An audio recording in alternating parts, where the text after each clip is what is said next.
নমস্কার বন্ধুরা, welcome to my YouTube channel Sagnik Debnath review. টিজারটার ডিউরেশন 1 মিনিট 40 সেকেন্ড। কোন টিজারের কথা বলছি? ইয়েস, ধর্মা প্রোডাকশনসের তরফ থেকে রিলিজ করা হয়ে গেছে কেসারি চ্যাপ্টার 2 এর official teaser in cinemas 18th April. এটা যখন প্রথম পার্টটা দেখো, দুটো আলাদা আলাদা জিনিস, ঠিক আছে? ওখানে একরকম ছিল কেসারি চ্যাপ্টার 1, আমরা ভাবতে পারিনি যে কেসারি চ্যাপ্টার 2 আসবে। তো কিছু কারণবশত এটা কিন্তু নামটা চেঞ্জ করে কেসারি চ্যাপ্টার 2 করা হয়েছে।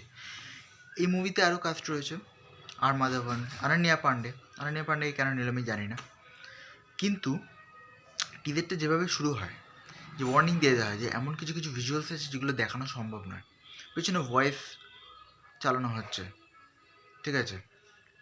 হয়তো খুব গুলি চলছে, রক্তাক্ত অবস্থায়, যেগুলো দেখলে হয়তো বুক কেঁপে উঠবে, সেই জেলিয়ানওয়ালা বাগ। কিছু সিন এমন থাকে যেগুলো সিনেমা হলে দেখলে না তোমার সত্যি কান্না পাবে। আর এগুলো এরকম টপিক যখন আসে না, তখন গাটা শিউরে ওঠে। বিজিএম মারাত্মক। অক্ষয় কুমারের সিন যেভাবে এন্ট্রিটা দেখানো হয়েছে, অমৃতসর, খুব সুন্দর, খুব সুন্দর। এখানে লয়ারের রোল প্লে করছে অক্ষয় কুমার, ঠিক আছে? তো একজন বলছে তুমি ভুলে যাও না, তোমরা কিন্তু এখনও স্লেভ এই ব্রিটিশদের। তখন কোর্টে অক্ষয় কুমার জেজের দিকে তাকিয়ে বলছে ফাক ইউ। তারপরে ঘুরে যেভাবে স্লো মোশনে যেভাবে বেরিয়ে যাচ্ছে, বেরিয়ে যাওয়া দেখাবে কোর্ট থেকে, জাস্ট অসাম। তার আগে গুরুদ্বারাতে যেভাবে অক্ষয় কুমারের এন্ট্রিটা দেখালো, ওইটাও দারুণ লাগছে।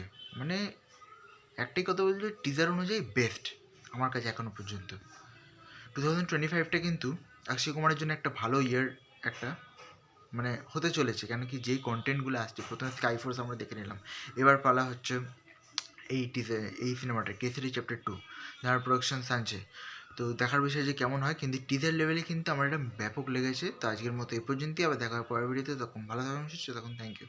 আরও কিছু কিছু ব্যাপার আছে, কি বলবো, ক্যারেক্টার ইন্ট্রোডাকশন পুরো সেইভাবে দেখায়নি, কিন্তু ছোটোর ওপরে টিজারটা খুবই ভালো করেছে, খুবই ভালো, ঠিক আছে?